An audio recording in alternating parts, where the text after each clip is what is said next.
Kali ini saya akan menyusun cerita baik atau best practice dengan menggunakan metode STAR.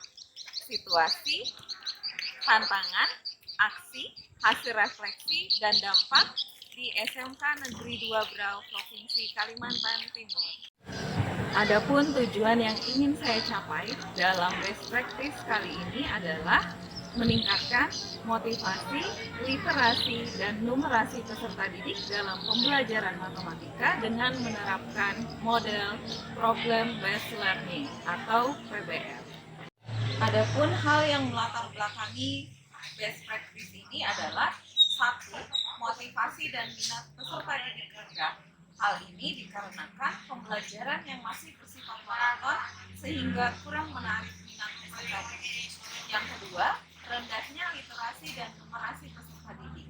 Hal ini dikarenakan proses belajar yang kurang melibatkan peserta didik dalam pembelajaran tersebut. Sehingga ke depan diharapkan best practice ini mampu meningkatkan literasi dan numerasi peserta didik melalui kegiatan yang dirancang oleh guru.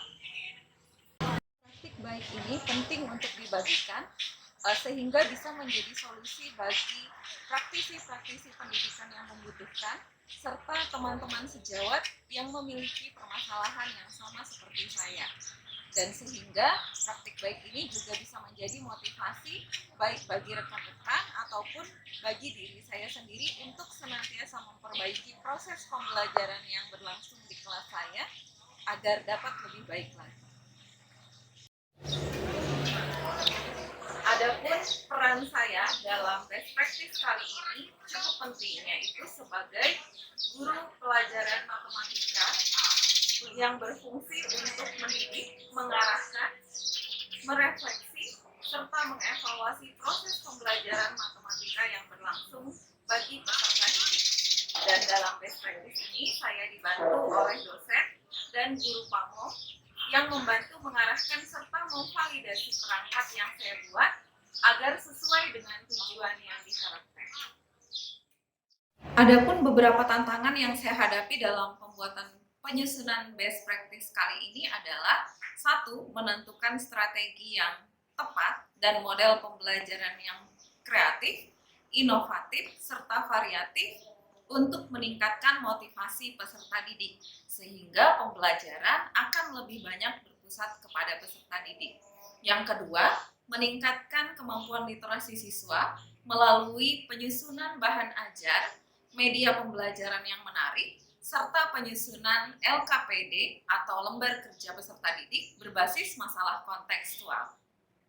Dan yang ketiga adalah mengidentifikasi kemampuan peserta didik sehingga saya bisa menyusun LKPD sesuai kebutuhan peserta didik dan menggunakan langkah Polya dalam penyusunannya. Nah, siapa saja yang terlibat dalam kegiatan best practice kali ini? Yang pertama adalah peserta didik selaku subjek dalam pembelajaran.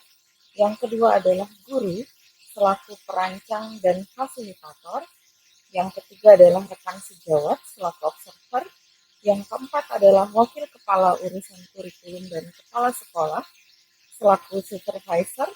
Dan yang terakhir adalah dosen pembimbing dan guru pamong yang bertindak memberi arahan, masukan, serta bimbingan selama proses persiapan, pelaksanaan, hingga refleksi dilakukan. Langkah-langkah apa saja yang dilakukan dalam best practice kali ini? Yang pertama adalah menentukan strategi pembelajaran. Dalam hal ini, saya menggunakan model pembelajaran berbasis masalah atau problem-based learning yang mencakup pendekatan saintifik sehingga mampu menciptakan pembelajaran kreatif, inovatif, dan bervariasi untuk meningkatkan motivasi dan minat belajar peserta didik. Yang kedua, saya juga melakukan pendekatan TPACK yang dapat meningkatkan minat belajar peserta didik, mengingat peserta didik yang merupakan generasi Z kesehariannya sangat dekat dengan gadget. Pemanfaatan teknologi dalam pembelajaran tentunya akan sangat memudahkan proses pembelajaran yang berlangsung. Selain itu juga dapat membantu guru serta memungkinkan peserta didik untuk menemukan variasi sumber belajar maupun alat belajar. Langkah selanjutnya yaitu merancang media pembelajaran, bahan ajar, serta LKPD yang menarik, inovatif, dan juga kreatif. Hal ini dimaksudkan agar pembelajaran semakin bervariasi, sehingga mampu meminimalisir kebosanan dan mampu menumbuhkan semangat untuk menggali, juga memahami materi serta permasalahan matematika yang diberikan sesuai kemampuannya, sehingga dapat meningkatkan kemampuan literasi peserta didik. Dan langkah yang terakhir adalah merancang kegiatan pembelajaran melalui pemberian LKPD menggunakan langkah FOIA sesuai dengan karakteristik peserta didik.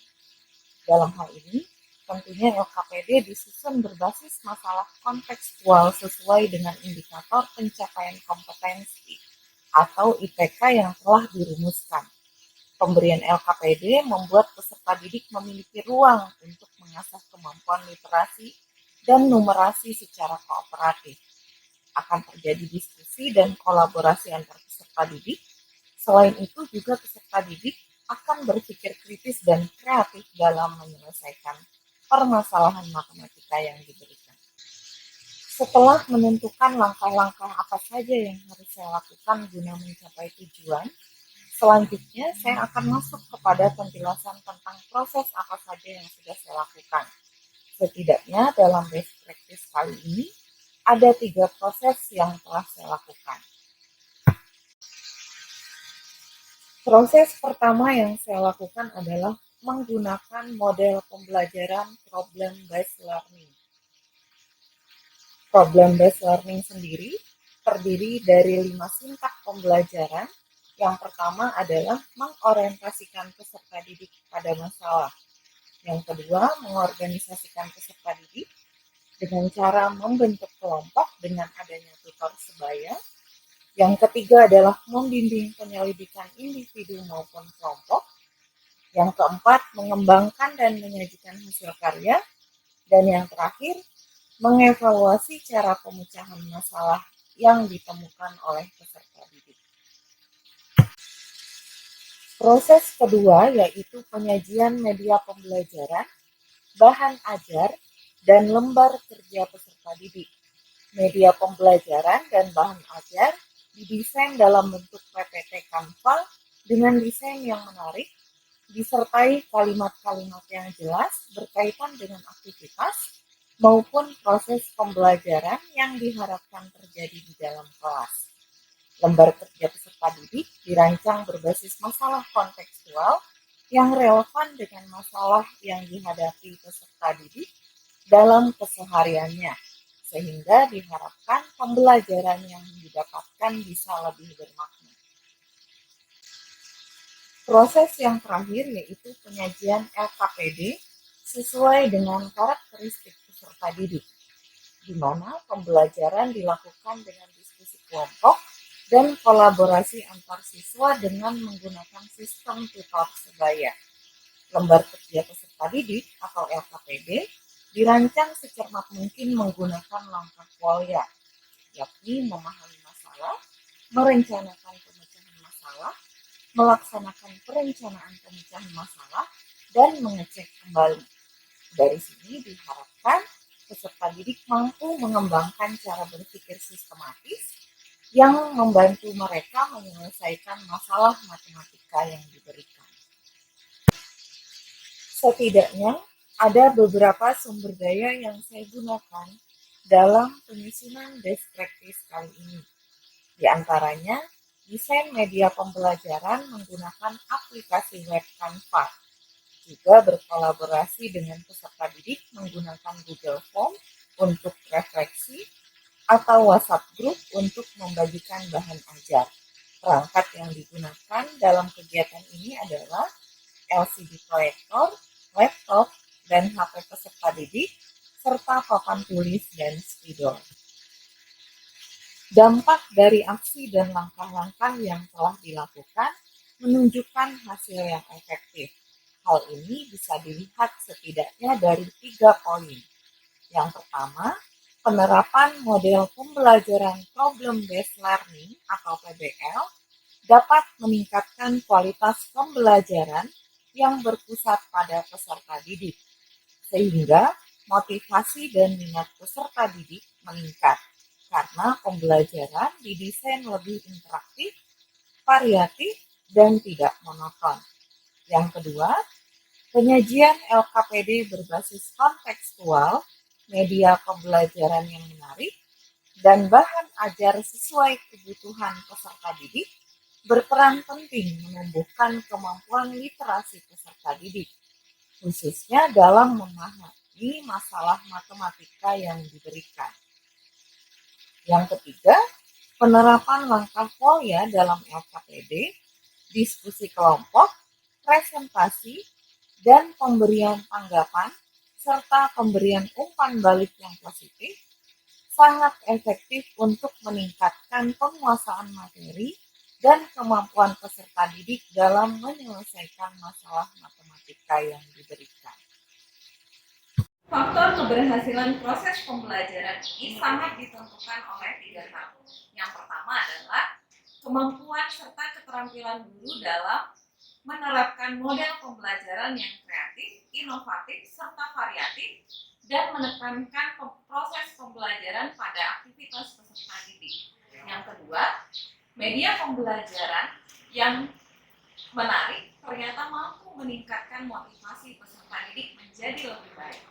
Dan yang terakhir adalah proses merefleksi pembelajaran ternyata sangat disukai oleh peserta didik karena peserta didik merasa memiliki ruang yang cukup banyak untuk mengevaluasi proses pembelajaran sesuai dengan kebutuhannya masing-masing. Adapun ketidakberhasilan saya dalam proses pembelajaran ini adalah karena kemampuan saya yang terbatas dalam optimalisasi TPACK. Yang baru saya lakukan hanya sebatas penggunaan PowerPoint Canva, kemudian Google Form, dan selanjutnya menggunakan WhatsApp grup antara saya dan masing-masing siswa. Selain itu, kemampuan rekam video saya juga masih belum optimal. Adapun pembelajaran yang saya dapatkan dari seluruh kegiatan ini adalah guru adalah yang paling bertanggung jawab terhadap proses pembelajaran yang terjadi di kelas. Berhasil atau tidaknya sebuah proses pembelajaran tergantung dari pemilihan strategi yang diambil oleh guru, sehingga pembelajaran bisa lebih optimal dan bisa lebih bermakna. Setelah mengikuti seluruh proses rangkaian best practice ini, saya memahami bahwa tugas seorang guru bukan hanya sekedar mengajar, melainkan terus belajar, sehingga pengajaran yang dihadirkan di dalam kelas bisa lebih bermakna, baik untuk peserta didik maupun untuk diri kita sendiri sebagai guru. Terima kasih. Hai, Assalamualaikum warahmatullahi wabarakatuh. Perkenalkan, nama saya Putri Mawardani. Saya Nirmala Fiorita. Kami dari siswa kelas 11 ATPH 2. Di sini kami akan memberikan testimoni dengan pembelajaran Ibu Ma'rifah kemarin. Menurut kami pembelajarannya berbeda karena ada PPT yang menarik dan mudah dimengerti. Pembelajarannya juga sangat menyenangkan. Dikarenakan di sini berbeda dengan guru-guru lain, kami dibolehkan untuk berkelompok sehingga dapat mendiskusikan materi tersebut. Jika kami ada kesalahan, kami bisa diluruskan, bukan disalahkan. Jadi di sini kami akan diberitahu agar kami bisa mengerti materi tersebut. Sekian dari kami. Wassalamualaikum warahmatullahi wabarakatuh. Selamat pagi, saya dari siswa 11 ATPH 2. Saya sudah mengikuti pembelajaran dari Ibu Ma'rifah. Lewat pembelajaran itu, saya juga dapat mengetahui dengan cara membentuk kelompok dan bertukar informasi sama teman. Saya juga dapat percaya diri untuk bertanya tentang hal-hal yang belum saya ketahui. Assalamualaikum warahmatullahi wabarakatuh. Saya orang tua dari Maulana kelas 11 ATPH 2. Anak saya itu sebenarnya kurang suka matematika ya, hitung-hitungan, dan memang juga untuk menghitung itu ada keterbatasan lah. Tapi katanya kemarin pelajarannya itu menyenangkan, kemudian guru yang menjelaskan juga materi itu jelas, mudah ditangkap. Akhirnya kok seperti tertantang ya, jadi menyukai matematika yang awalnya tidak suka, jadi lebih menyukai saat ini. Saya rekan dari Ibu Marifah. Menurut saya, pembelajaran yang dilakukan sudah cukup baik, terutama dengan adanya media pembelajaran yang menarik dan juga modul LKPD yang beliau susun sesuai dengan kebutuhan siswa. Semoga bisa terus ditingkatkan, terutama dalam optimalisasi TPACK pada pembelajaran. Terima kasih. Assalamualaikum warahmatullahi wabarakatuh. Saya Dwi Lydia Sulistiawati SPD MPD selaku Ketua MGMP Matematika SMK di Kabupaten Berau. Dan kebetulan mengajar bersama Ibu Ma'rifah. Alhamdulillah pembelajaran di SMK Negeri 2 Berau sudah dilakukan dengan cukup baik.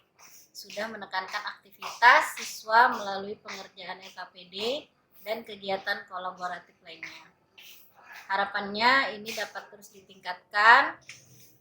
Guru harus memberikan refleksi pembelajaran agar kegiatan pembelajaran bisa lebih kreatif, menyenangkan, dan bermakna. Terima kasih. Assalamualaikum warahmatullahi wabarakatuh. Assalamualaikum warahmatullahi wabarakatuh. Saya selaku Kepala SMK Negeri 2 Berau, setelah mengamati guru yang bersangkutan melaksanakan PPG, ya alhamdulillah sangat bagus, dan banyak pengalaman-pengalaman yang didapatkan, terutama yang berkaitan dengan proses belajar mengajar di kelas. Yang tadinya anak-anak mungkin pengetahuannya agak berkurang, sekarang sudah mulai ada peningkatan dengan adanya PPG yang diikuti oleh guru yang bersangkutan.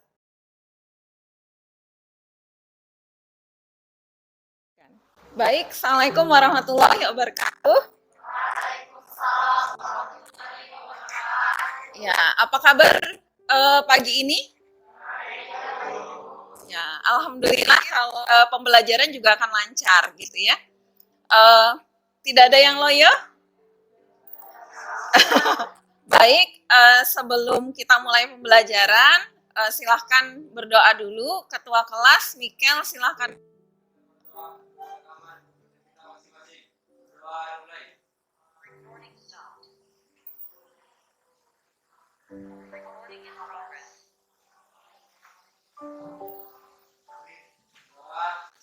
Oke, semua ya. Semangat pagi. Oke, 3 kali. Semangat pagi. Oke, masih pagi ya, masih jam 9, jadi harus semangat. Baik teman-teman, hadir semua hari ini? Oke, alhamdulillah kalau semuanya pada hadir, kita bisa laksanakan pembelajaran dan harapannya tidak ada yang tertinggal karena seperti yang sering kali Ibu jelaskan di kelas, matematika itu kalau misalnya kita ketinggalan satu pokok bahasan, kita harus belajar mandiri untuk mengejar, mengikuti kelas selanjutnya, ya kan? Nah, jadi tujuan pembelajaran kita, dengan kita belajar ini, Ibu harap kalian bisa menentukan banyaknya kemungkinan dari suatu banyaknya cara untuk menyusun objek yang sama ataupun menyusun objek melingkar. Nah, dan tentunya ketika kita bertemu dengan ini dalam kehidupan sehari-hari, seperti saya bilang, matematika itu fungsinya memudahkan gitu ya. Tujuannya, saya harus review kembali karena kalau kita gagal memahami, mengingat materi yang kemarin, bisa jadi di permutasi siklik kita akan bingung gitu. Boleh bantu saya? Ingat ini permasalahan yang kemarin? Oke, kalau boleh tahu, ini apa? Permutasi atau kombinasi? Permutasi. Kenapa permutasi? Satu orang deh angkat tangan supaya tidak dengung. Silahkan. Karena? Oke, karena menyusun suatu percobaan menentukan banyak cara yang berdasarkan memperhatikan urutan. Oke, ini ya calonnya, yaitu Aldi, Lisa, Chandra, Ibrahim, Sarmila, dan Chani. Oke. Aman permutasi? Oke, kalau aman permutasi kita lanjut. Nah, kenapa sih? Jadi kan permutasi, kombinasi itu adalah kaidah pencacahan ya. Nah, kenapa sih kita harus belajar ini? Ya harapannya kita bisa menentukan gitu banyaknya kemungkinan dalam percobaan suatu objek. Nanti kalian akan ketemu dalam kehidupan sehari-hari. Nah, harapan saya kalian nggak seperti quote yang di sebelah. Coba baca dong Maulana. Silahkan dibaca quote yang di sebelah, motivasi dari Henry Ford. Nyaring-nyaring dong, harus anak muda kan? Motivasi.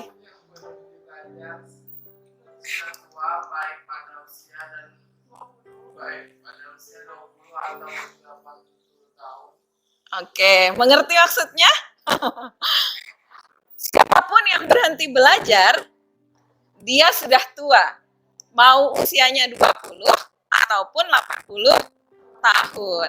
Nah, jadi kita secara otomatis nggak boleh berhenti belajar. Masing-masing terdiri atas N1, N2, N3. Maka banyaknya permutasi yang dapat dibuat dengan menggunakan rumus ini. Kelihatan? Ini rangkuman dari bahan ajar yang saya berikan. Nah, N1 adalah banyaknya unsur jenis ke-1. Berarti ada beberapa unsur yang sama di jenis ke-1 itu ya. Nah, kemudian N2 adalah banyaknya unsur jenis kedua. Dan N3 adalah banyaknya unsur jenis ketiga. Oke, sampai sini ada masalah? Aman. Nah, kalau begitu saya beri masalah. Karena aman katanya. Kan kehidupan kita masalah ya, kumpulan dari masalah. Jadi harus terbiasa menghadapi masalah. Oke, masalah pertama. Siapa? Si Fauzi. Baca Fauzi.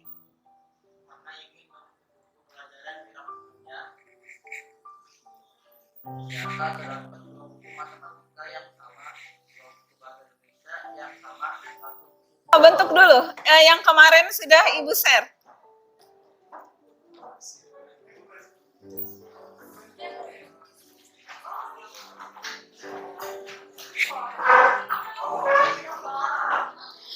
Kelompok yang belum dapat boleh mengambil LKPD-nya ke depan.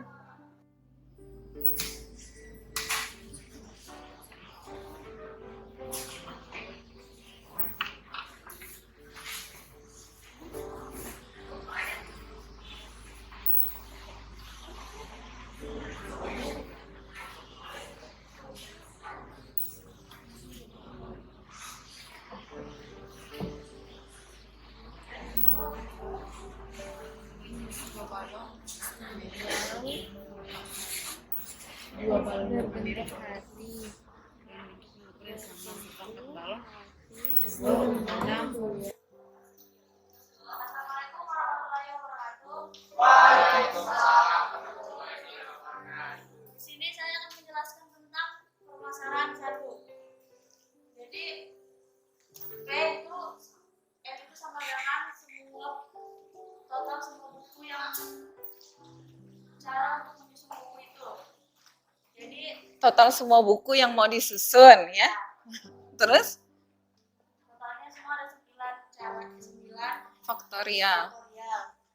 Terus Dibagi dengan 4 buku matematika, 2 faktorial yaitu bahasa Indonesia, dan 3 faktorial yaitu buku fisika.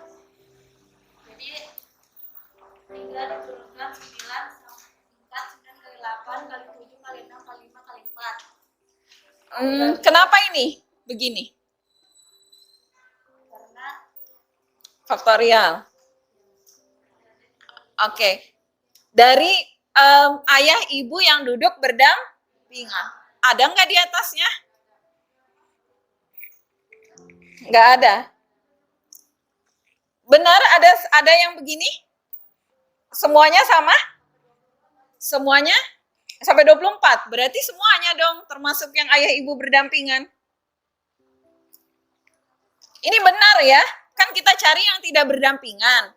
Berarti semuanya dikurang yang berdampingan. Tapi apa yang salah? Iya, jadi matematika itu kan harus runut, kok tiba-tiba muncul ini gitu ya? Iya, di bawah itu langsung, jawabnya di bawah soal.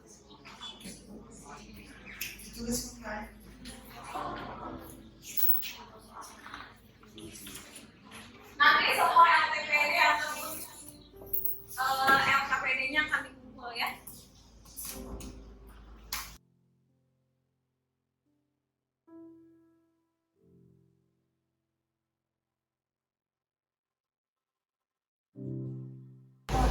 Nyari-nyari Aturan permutasi kebasi menjadi 3 jenis: permutasi berbeda, permutasi sama, dan permutasi siklik. Oke, kapan kita belajar permutasi berbeda? Minggu lalu, oke. Permutasi sesama kapan? Hari ini. Oke. Permutasi siklik? Hari ini. Jadi teman-teman sudah tahu ya kalau unsurnya beda gimana, kalau unsurnya sama gimana, kalau unsurnya melingkar gimana gitu ya. Nah kemudian apa lagi ada lagi? Ada lagi kesimpulan lainnya? Tadi sebenarnya sudah ada 2 kesimpulan. Permutasi unsur sama digunakan secara khusus apabila kita menyusun objek kalau ada unsurnya sama. Terus yang si Musolik tadi itu bilang permutasi itu ada 3, unsurnya beda, unsurnya sama, sama siklik. Apa lagi? Ada lagi?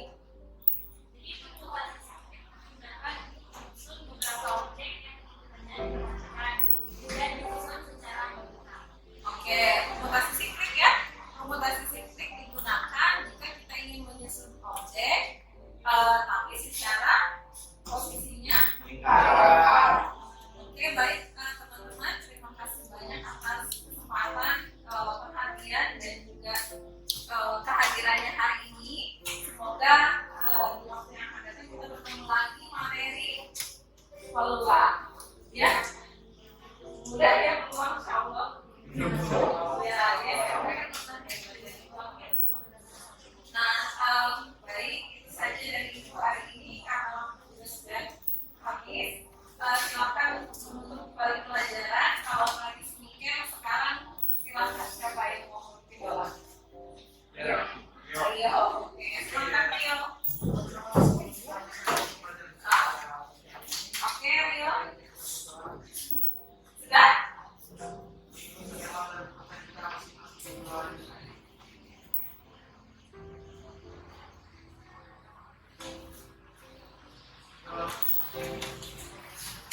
Baik, terima kasih banyak. Terima kasih Rio sudah berpikir doa. Saya akhiri pertemuan kali ini. Semoga di pertemuan yang akan datang